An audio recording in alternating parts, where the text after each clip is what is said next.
कि 15 दिन टाइम बचे हुए फिजिक्स में अभी तक ठीक से कुछ भी नहीं पड़ा, बहुत ज्यादा डर लग रहा है। हमें ज्यादा कुछ नहीं चाहिए, बस हमें आप इतना बता दीजिए जिससे हम फर्स्ट डिवीजन हो जाए। तो भैया फिजिक्स में फर्स्ट डिवीजन तो नहीं हो सकते, बस ये बता सकते हैं भैया जी अगर आपको ओवरऑल फर्स्ट डिवीजन होना है तो फिजिक्स में आपको कितना मार्क्स स्कोर करना होगा, 60 प्लस मार्क्स स्कोर करना होगा। अब वो 60 प्लस मार्क्स कैसे आएगा, क्या यह वाकई बहुत ज्यादा इजी है, तो सब कुछ आपका क्लियर हो जाएगा। इस वीडियो को आप ध्यान से देखिएगा, इस वीडियो का अंत तक देखिएगा। अंत में आपको महसूस होगा कि भैया अब लग रहा है कि अब भैया फिजिक्स में अच्छा खासा मार्क्स ला देंगे। और डरना बिल्कुल नहीं, बस अंत तक वीडियो को देखिए, आपके अंदर एक अलग एनर्जी आ जाएगा और ये वीडियो आपके लिए गेम चेंजिंग वीडियो हो सकता है। बहुत कुछ सब्सक्राइब नहीं किया तो चैनल को सब्सक्राइब कर लीजिए, क्योंकि आप बिहार बोर्ड के फर्स्ट गाइडेंस चैनल पे आए हुए हैं। क्योंकि बहुत सारे भाई बने हैं जो अभी तक चैनल को सब्सक्राइब नहीं किए और वीडियो को देख रहे हो, अच्छा नहीं लग रहा भाई, चैनल को सब्सक्राइब कर लो, बिहार बोर्ड के फर्स्ट गाइडेंस चैनल पे आए और इस परिवार का हिस्सा बनिए। अगर आप इस परिवार का हिस्सा बनिएगा, ये भाई बहन का चैनल है, बहुत ज्यादा मजा आता है। अगर किसी स्टूडेंट को भैया जी बोला कि फर्स्ट डिवीजन, तो फर्स्ट डिवीजन का मतलब होता है कि ओवरऑल जो होता है भैया जी 300 के आसपास मार्क्स चाहिए उनको, मतलब मिनिमम 300 मार्क्स चाहिए। तो 5 को सब्जेक्ट होता है, यानी पर सब्जेक्ट उसको 60 प्लस मार्क्स स्कोर करना होगा, इतना आपको पता है। तो मैं आज आपके सामने फिजिक्स पर चर्चा करने जा रहा हूं कि ये जो 15 दिन समय बचे हुए हैं,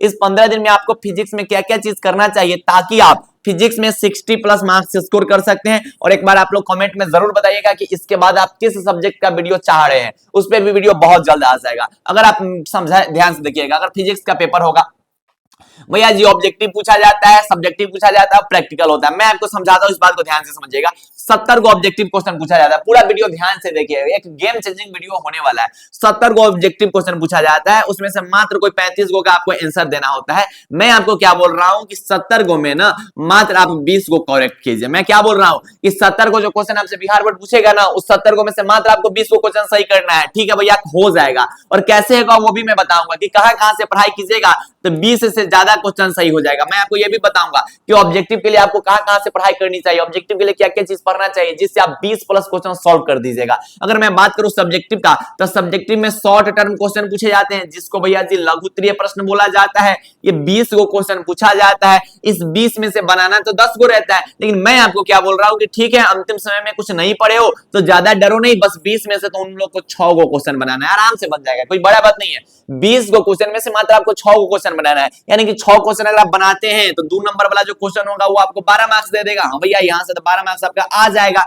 अगर मैं लॉन्ग टर्म क्वेश्चन की बात करूं तो 6 को क्वेश्चन पूछा जाता है, जिसमें से बनाना मात्र 3 को क्वेश्चन रहता है। मैं आपको कह रहा हूं कि ज्यादा आपको टेंशन नहीं लेना है, इसमें से मात्र आप 2 क्वेश्चन को सॉल्व कर दीजिए, यानी कि आंसर मात्र आप 2 को क्वेश्चन को दीजिए। तो 2 को क्वेश्चन का आंसर दे रहे, लेकिन पता चला कि मास्टर दंगा खौड़ा था, तो मास्टर 5 की जगह पे तोनी के 4 नंबर दिया, तो फिर भी कोई बात नहीं, 8 नंबर यहां से आ रहा है, तो 12 8 20 नंबर, यानी कि सब्जेक्टिव से भी आपने कितना मार्क्स स्कोर कर लिया, 20 मार्क्स स्कोर कर लिया। मतलब मैं ये कहना चाहता हूं कि आपको अगर फर्स्ट डिवीजन करना है तो कितना नॉर्मल हो सकता है कि 70 नंबर का ऑब्जेक्टिव में मात्र आपको भैया 20 को क्वेश्चन सही करना है, 70 मार्क्स का सब्जेक्टिव में मात्र आपको 20 नंबर का लिखना है। क्या यह हार्ड हो सकता है भैया? बिल्कुल हार्ड नहीं। अगर आप समझ जाते हो तो ये आपके लिए बहुत ज्यादा इजी हो जाएगा। बस मेरी बात को ध्यान से समझिएगा, यहां तक आपके अंदर हो रहा होगा हाँ भैया लग रहा है कि अब कुछ अच्छा हो जाएगा। और अगर आप अभी तक चैनल को सब्सक्राइब नहीं किया हो तो भैया चैनल को सब्सक्राइब कर लो, अच्छा लगता है। ठीक है, अगर बात करें प्रैक्टिकल का, तो प्रैक्टिकल 30 नंबर का पूछा जाता है। 30 नंबर के जो प्रैक्टिकल होते हैं उसमें से आपको 25 मार्क्स, मिनिमम 25 मार्क्स मिलेगा ही मिलेगा। हर कॉलेज होता है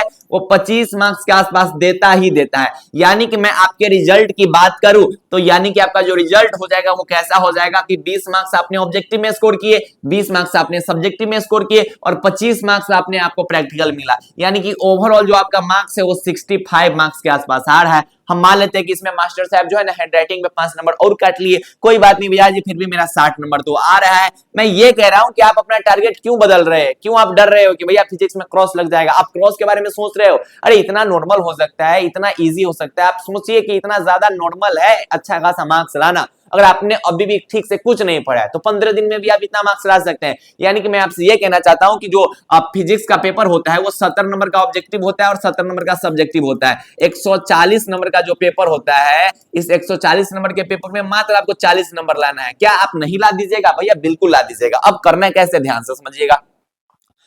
ऑब्जेक्टिव के लिए आपको क्या क्या काम करना है, सब्जेक्टिव के लिए क्या क्या काम करना है, मेरी बात को आप ध्यान से समझिएगा। अगर आपने अभी तक कुछ भी ठीक से नहीं पढ़ा है, मुझे इतना पता होगा कि पक्का कोई ना कोई कंपनी का गेस पेपर तुम्हारे पास होगा ही होगा, ना होने का सवाल ही नहीं है। होगा ही होगा। अगर हो सकता है कि आपके पास नोट्स भी हो सकता है, किसी कोचिंग में पढ़े होंगे, वहां से आपने नोट्स भी बनाए होंगे, आपके पास क्वेश्चन बैंक भी होंगे, इतना हमें पता है। आपके पास मॉडल सेट हो भी सकते हैं या फिर नहीं भी हो सकते हैं, लेकिन गेस पेपर और क्वेश्चन बैंक तो हर हाल में होंगे ही होंगे आपके पास, ना होने का सवाल नहीं। और ऐसा भी नहीं है कि गेस पेपर का आपने एक भी क्वेश्चन याद नहीं किया होगा, गेस पेपर के क्वेश्चंस भी आपने याद किए होंगे, क्वेश्चन बैंक के भी क्वेश्चन याद किए होंगे। लेकिन मैं आपको क्या कह रहा हूं, ध्यान से समझिएगा, इसमें जो जो काम आपका बचा रह गया होगा ना, उस काम को आप पूरा कर लीजिएगा। गेस पेपर उठा लीजिए, गेस पेपर के जितने भी थियरी बेस्ड क्वेश्चन है, जितने भी क्वेश्चन जिसमें थियरी है, ठीक है, थियरी बेस्ड क्वेश्चन, उस हर एक क्वेश्चन को आपको रट जाना है। चैप्टर वाइज, एक भी चैप्टर को नहीं छोड़ना है, चैप्टर वाइज ऑल क्वेश्चंस को आपको रट जाना है।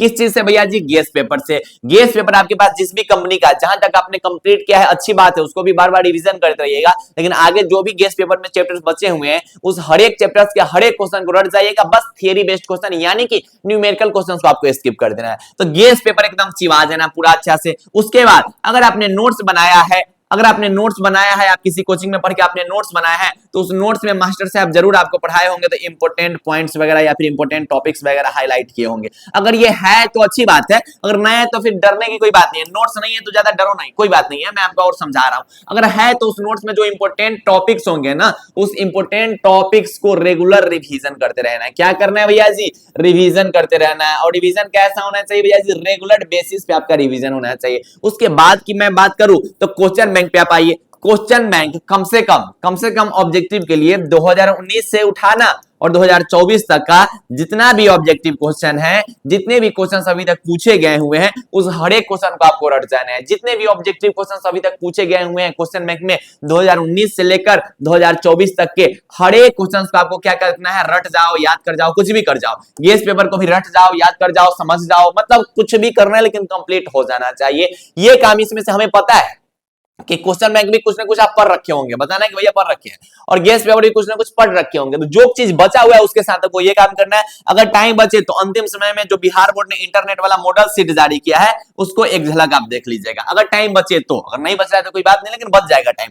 टाइम बचे तो इंटरनेट वाला जो मॉडल सेट बिहार बोर्ड ने जारी किया है, उसको आप एक झलक देख लीजिएगा। इससे ज्यादा आपको कुछ ऑब्जेक्टिव लिए करने की जरूरत नहीं है। यहां से मिनिमम 20 नंबर फिक्स है, मिनिमम के मैं बात कर रहा हूं, ठीक है, मिनिमम 20 नंबर। मतलब अगर बिहार बोर्ड गुस्सा आ जाएगा ना, फिर भी 20 नंबर यहां से पूछबे करेगा। और मैक्सिमम भैया जी यहां से भैया जी 40 नंबर के आसपास आपका यहां से आ सकता है ऑब्जेक्टिव, ठीक है, 40 नंबर के आसपास का ऑब्जेक्टिव आ सकता है। 70 नंबर में 40 नंबर का ऑब्जेक्टिव आ सकता है यहां से, अगर 4 चीज करते हो तो, ठीक है, 4 चीज यानी कि नोट्स अगर आप छोड़ भी देते हो फिर भी ये 3 चीज से भैया जी 40 मार्क्स के आसपास का ऑब्जेक्टिव आ सकता है, और मिनिमम 20 मार्क्स। मतलब अगर आपके पास ये सब चीज है तो इसको अच्छे से कंप्लीट कीजिए, डरिए मत, आपके एग्जाम में क्वेश्चन आएंगे, डरने की कोई बात नहीं है। 20 क्वेश्चन आपको सही करना है। अगर मैं आपसे बात करूं सब्जेक्टिव की, तो सब्जेक्टिव में अगर आपके पास नोट्स है तो उस नोट्स में जो भी इंपॉर्टेंट टॉपिक्स है ना, जो सर जी पढ़ाए होंगे तो बोले होंगे कि ये कुंदर कुमार, ये जो है ना भैया जी एफ सेंटर, ये एफ सेंटर भैया जी, एफ सेंटर तो केमिस्ट्री में होता है, फिर भी हम बता रहे हैं। मान लीजिए कि भैया जी ये जो है ना इलेक्ट्रिक डाइपोल और electric dipole moment, superposition of electric field, इस सबको अच्छे से देख लेना। तो वो जो टॉपिक्स जिस पर आपने स्टार वगैरह लगा रखा है, उस टॉपिक्स को आप रेगुलर रिवीजन करते रहिएगा। उधर से बोला कि हमारे पास तो नोट्स नहीं है, नहीं आ रहे, नोट्स नहीं है तो ध्यान से समझो मेरी बात को। आपको एक गेस्ट क्वेश्चन का पीडीएफ मैं दे सकता हूं, एक ऐसा गेस्ट क्वेश्चन का पीडीएफ जिसमें मैं आपको जानकारी दे दूं कि 2023 में और 2024 में, 2023 में, 2024 में और 2025 का जो हाल फिलहाल आपका सेंटअप एग्जाम हुआ था, अगर मैं उस नोट्स की बात करूं तो शॉर्ट टर्म क्वेश्चन बोले तो भैया जी 2 नंबर वाला क्वेश्चन उस नोट्स से भैया जी 12 से 15 वो क्वेश्चन आया हुआ है। इसका प्रूफ आप हमारे कम्युनिटी पोस्ट पे देख सकते हैं। मैं आपको खैर नोट्स भी दिखा दूंगा। अंतिम समय के लिए देखिए, अंतिम समय में आपके पास ज्यादा ऑप्शन नहीं है, आप ज्यादा कुछ नहीं कर पाइएगा। आप पता चले कि आप जाइएगा कहीं से भैया सब्जेक्टिव के लिए, आप गेस्ट पेपर में सब्जेक्टिव रटने, क्वेश्चन बैंक में सब्जेक्टिव रटने, आपके पास ज्यादा समय नहीं कि आप रट पाइएगा, इसलिए मैं बोल रहा हूं। तो भैया जी शॉर्ट टर्म क्वेश्चन कितने आए हुए थे? 12 से 15 क्वेश्चन, इसमें से मात्र आपको 10 क्वेश्चन लिखने थे। अब भैया जी लॉन्ग टर्म क्वेश्चन की बात करूं तो ये 6 को पूछे जाते हैं, और केटी भैया का जो गेस्ट क्वेश्चन होता है ना, उसमें से 3 से 5 को क्वेश्चन हर साल टकराता है। इस सब का प्रूफ जो है हमारे कम्युनिटी पोस्ट पे अपलोडेड है। खैर मैं आपको उस नोट्स का एक झलक आपको दिखा देता हूं। ये है कुछ नोट्स, जिस नोट्स का नाम है योद्धा handwritten notes, Bihar board class 12 का नंबर 1 हैंडरिटन नोट्स, बिल्कुल फ्रेश नोट्स। इसमें बस उतना ही क्वेश्चंस को रखा गया है जितना आपके बिहार बोर्ड के एग्जाम के लिए हो सकते हैं, इंपोर्टेंट हो सकते हैं, और बहुत नॉर्मल लैंग्वेज में लिखा गया है। देख सकते हैं कि आप 3 से 4 लाइन में इसको खत्म किया गया हुआ है, ज्यादा नहीं लिखा गया हुआ कि आपको याद करने में दिक्कत होगा, ठीक है। आप जो गेस्ट पेपर और क्वेश्चन बैंक से याद करते हो ना, उसमें बहुत ज्यादा आंसर्स होते हैं, लेकिन इस नोट्स के अंदर में बस आपको इंपोर्टेंट चीजों को प्रूफ और थोड़ा समराइज्ड वे में लिखा गया हुआ है। आप देख सकते हैं कि बहुत सारे क्वेश्चंस टकराए हुए थे। भाई लोग क्या कहना है, भैया जी के पाठक आपको टाइम के ले जाएंगे, आपका कॉन्टेक्ट डायरेक्ट गॉड से है, जिसके कारण सभी का सभी क्वेश्चन टकरा गया है ना। तो ये जो है क्वेश्चन टकराते हैं, जिसका प्रूफ आप देख सकते हैं। ये जो क्वेश्चन थे वो 2023-24 के क्वेश्चन है, और हाल फिलहाल जो आपका 2025 का सेंटअप एग्जाम हुआ था वो भी इस नोट्स के अंदर से आए हुए थे।